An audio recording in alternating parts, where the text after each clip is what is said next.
नमस्कार, बहुत स्वागत है आप सभी का। मैं हूं आपके साथ भावना शर्मा। 2024 की आप सबको ढेरों शुभकामनाएं।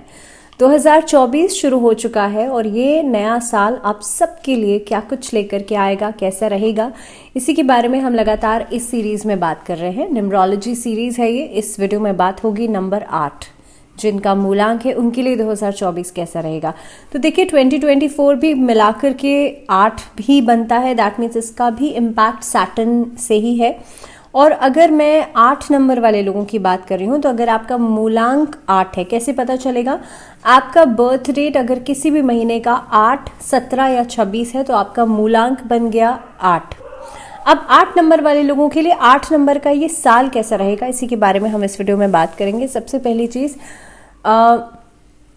8 नंबर वाले जो लोग होते हैं वो शनि से प्रभावित होते हैं, बहुत हार्ड वर्किंग होते हैं, बहुत ज़्यादा कोर के ऊपर जाकर के वो काम करते हैं। दैट मीन्स स्किल्स के ऊपर काम करते हैं, लर्निंग्स के ऊपर काम करते हैं। They do not work on the upper side, लेकिन हाँ, कोर के ऊपर ज़्यादा वो लोग मेहनत करते हैं। दूसरी बात, इस साल भर के अंदर, क्योंकि शनि का साल है, शनि बहुत सारी चीज़ों को कंट्रोल करते हैं आपकी लाइफ में। शनि हार्डवर्क के प्लैनेट हैं, शनि जो है वो स्ट्रगल के प्लैनेट भी हैं। और दूसरी बात, शनि जो है वो इन्फिनिटी को भी शो करते हैं। सेकेंडली, एक हायर अथॉरिटी को भी कहीं ना कहीं पे शो करते हैं। और काफ़ी हद तक आप देखेंगे कि शनि जो है वो डिसिप्लिन को भी शो करते हैं, प्रिंसिपल्स को भी शो करते हैं। तो अब इस साल के लिए अगर मैं 8 नंबर जिनका मूलांक है उनके लिए अगर बात की जाए, तो साल की शुरुआत में वर्क प्लेस के हिसाब से, कार्य क्षेत्र के हिसाब से साल की शुरुआत जो है वो थोड़ा सा हार्डवर्क लेकर के आएगी, स्ट्रगल लेकर के आएगी। पहले जो 3 से 4 महीने रहेंगे उसमें कहीं ना कहीं पे हो सकता है आपको उतने बेहतर रिस्पॉन्सेज नहीं मिल पाए जितना कि आप उम्मीद लगा रहे हैं या फिर जितनी आपने मेहनत की है। सेकेंडली, धीरे धीरे करके आप देखेंगे आफ्टर मई जब जुपिटर ट्रांजिट कर जाएंगे उसके बाद आपके लिए स्थितियां जो है वो बेहतर होंगी, आपके लिए रिस्पॉन्सेज भी मिलना शुरू होंगे। कोर्ट कचहरी के मामले यहाँ पर सबसाइड हो रहे हैं। सेकेंडली, यहाँ पर आपको जो आउटसोर्सिंग वाले काम है वहाँ से फ़ायदा हो सकता है, लाइजनिंग के कामों में फ़ायदा हो सकता है। किसी तरह का कोई डॉक्यूमेंट वाला काम है या ख़ास तौर पे कॉन्ट्रैक्चुअल जो काम है वहाँ पर फ़ायदा हो सकता है। फ्रीलांसिंग जो लोग करते हैं उन लोगों के लिए बेहतर रहेंगी, अपॉर्चुनिटी ज़्यादा मिलेंगी। सो ड्यूरिंग दिस पीरियड आप देखेंगे इन सब कार्यक्षेत्रों में फ़ायदा होगा। जिन लोगों का कला से जुड़ा हुआ काम है, आर्ट से जुड़ा हुआ काम है, उन लोगों के लिए लगभग मिड ऑफ द ईयर के बाद, अगस्त के बाद का समय बहुत सारी अपॉर्चुनिटीज़ लेकर के आएगा। हो सकता है इसके लिहाज से आपको अब्रॉड ट्रैवल करना पड़े। टूरिज्म सेक्टर से जुड़े हुए लोगों को भी काफ़ी हद तक इस साल में बहुत सारे फ़ायदे होते हुए नज़र आते हैं। बट एयर ट्रैवल में थोड़ा सा केयरफुली ट्रैवल कीजिएगा इन टर्म्स ऑफ योर आपके डॉक्यूमेंट्स, वीज़ाज। अगर आप परमानेंट सेटलमेंट के बारे में सोच रहे हैं तो उसके लिहाज से भी आपको थोड़ा सा कॉशियस रहना चाहिए। सेकेंडली, अब अगर मैं बात करूं आपके लिए फाइनेंसेस की, तो देखिए फाइनेंसेस के लिहाज से इस साल में बहुत सारी चीज़ों को सोच समझ कर करने की ज़रूरत है। लगभग आफ्टर 1 मई के बाद आप जो भी प्लानिंग्स कर रहे हैं अपने फाइनेंसेस को लेकर के, आप इन्वेस्टमेंट को लेकर के जो भी प्लानिंग्स कर रहे हैं वो खुद से लीजिएगा। दूसरों के कहे में आकर के कोई भी इस तरह की स्ट्रैटेजीज तैयार करना अच्छा नहीं रहेगा। सेकेंडली, यहाँ पर 8 नंबर वाले जो लोग हैं उनके लिए पार्टनरशिप में काम लगभग अगस्त के महीने तक बहुत बढ़िया रिजल्ट्स नहीं देंगे। हालांकि अगस्त के लगभग 15 सितंबर के बाद चीज़ें बेहतर हो सकती हैं। और इन केस अगर आप ऑलरेडी पार्टनरशिप में कोई काम कर रहे हैं तो उस केस में भी सितंबर ऑनवर्ड्स फ़ायदा होगा। उससे पहले हो सकता है कि डिसएग्रीमेंट ज़्यादा हो सकता है कि आपस में बातचीत को लेकर के काफ़ी हद तक डिस्प्यूट्स बन जाएं। कोर्ट कचहरी के मामले इन्हीं मुद्दों पर उठ सकते हैं, तो इसके लिहाज से थोड़ा सा आपको सतर्क रहने की ज़रूरत है। व्यवसाय को देखते हुए ये साल बहुत हद तक तरक्की वाला रहेगा, लेकिन मार्च के बाद स्थितियों में एक तरह का बदलाव आएगा, जिसमें कि अगर आप चीज़ों में नहीं बदलाव करेंगे, अगर आप अपने कामकाज के करने के तरीके में बदलाव नहीं करेंगे, तो नो डाउट आपके लिए स्थितियों में सुधार नहीं होगा। सो बेहतर यही है कि देखिए, कहते भी है ना कि समय के साथ हमेशा बदलना चाहिए।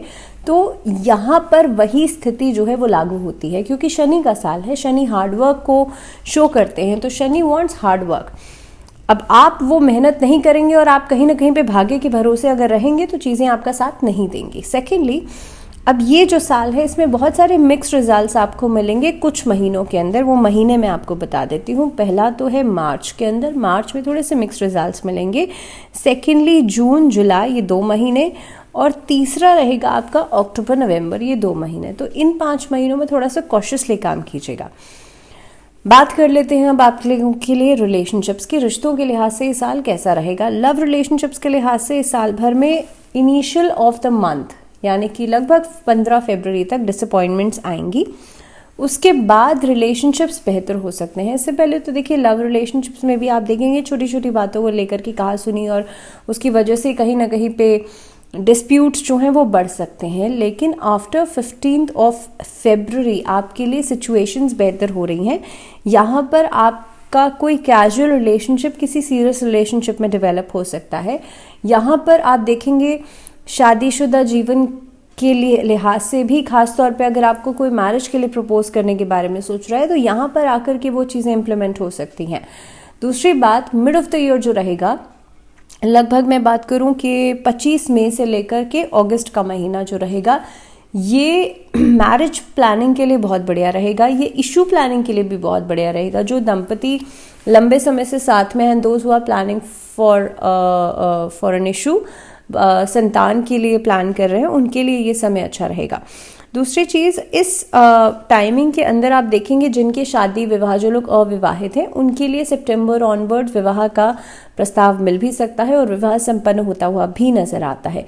जो लोग दाम्पत्य जीवन में ऑलरेडी हैं उन लोगों के लिए साल थोड़े से मिक्स्ड रिजल्ट्स लेकर के आएगा। लगभग मिड ऑफ द ईयर अच्छा रहेगा, लेकिन हाँ जो एंडिंग ऑफ द ईयर है वो भी आपके लिए अच्छा रहेगा। कहाँ पर आपको कॉशियस रहना है? पहली बात तो फरवरी मार्च अप्रैल का आधा महीना थोड़ा सा बातचीत को लेकर के जितना आप सॉफ्टनेस दिखाएंगे उतना बेहतर रहेगा।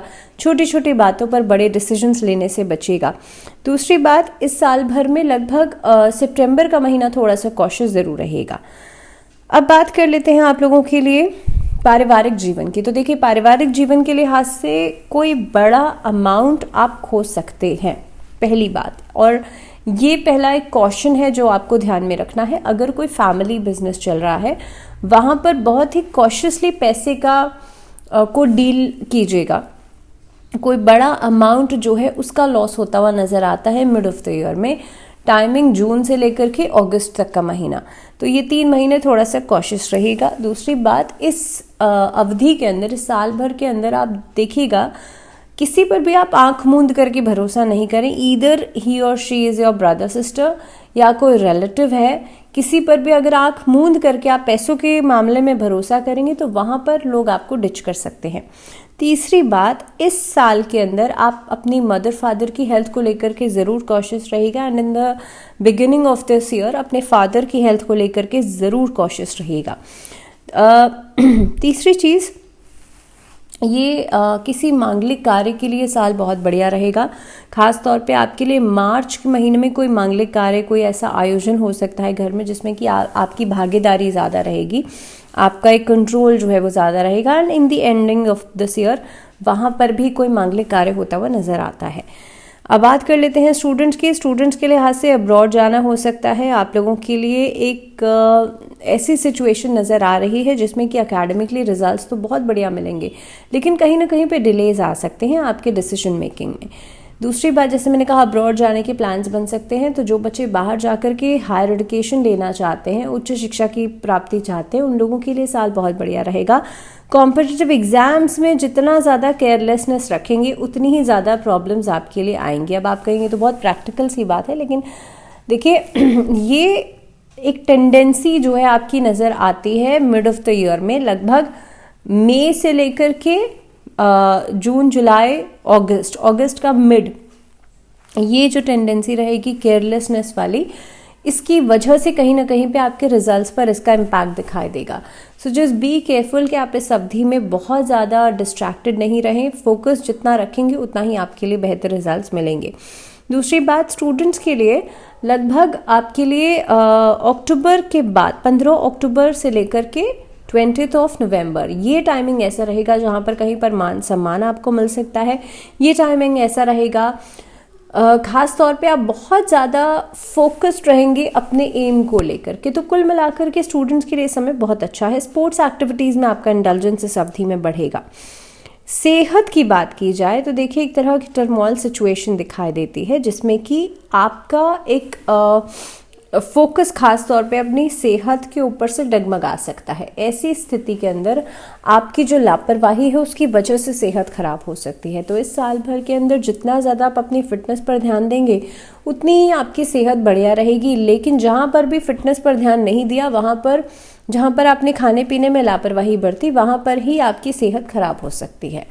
तो इस साल भर में स्टमक रिलेटेड प्रॉब्लम ज़्यादा हो सकती हैं। गॉल ब्लैडर या किडनी स्टोन्स की समस्या जो है वो ज़्यादा परेशान कर सकती है। तीसरी बात, इस साल भर के अंदर जिन लोगों को कोलेस्ट्रॉल या बहुत ज़्यादा ब्लड प्रेशर के इश्यूज रहते हैं, उन लोगों को भी अपना ज़्यादा ध्यान रखना चाहिए। नेल्स में ब्रिटलनेस, इस तरह की समस्याएं जो है, नर्वस सिस्टम से जुड़ी हुई प्रॉब्लम ज़्यादा परेशान कर सकती हैं। And in the last 6 months, तो इस अवधि में अपना ज़्यादा ध्यान रखिएगा। इस साल भर में क्या रेमेडी आप लोग कर सकते हैं? ओम शम शनिश्चराय नमः इस मंत्र का जाप जरूर कीजिएगा। शनिवार के दिन डोनेशन ज़रूर दीजिएगा, जो भी नीडी लोग हैं उन लोगों को, जो ज़रूरतमंद है उन लोगों को।